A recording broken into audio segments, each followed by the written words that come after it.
నేను రాజుగా పుట్టాను, కలెక్టర్గా బతికాను, ఇంజనీర్గా పనిచేశాను, ఇప్పుడు వంట పని చేస్తున్నాను. దారి గురించా? మనం ఏం పని చేస్తున్నాం అన్నది ముఖ్యం కాదండి, చేసే పని మనసుకు ఇష్టపడి చేస్తున్నామా అనేది ముఖ్యం.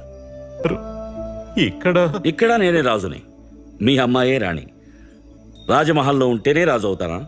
ఎక్కడున్నా సంతోషం మనసులో ఉండి లేని వాళ్ళకి ఉన్నది ఇవ్వగలిగిన వాళ్ళు అందరూ మహారాజులే. ఇక్కడ సంతోషం ఉంటే ఎక్కడికెళ్ళినా సంతోషమే. ఇక్కడ సంతోషం లేదనుకోండి, ఎక్కడికెళ్ళినా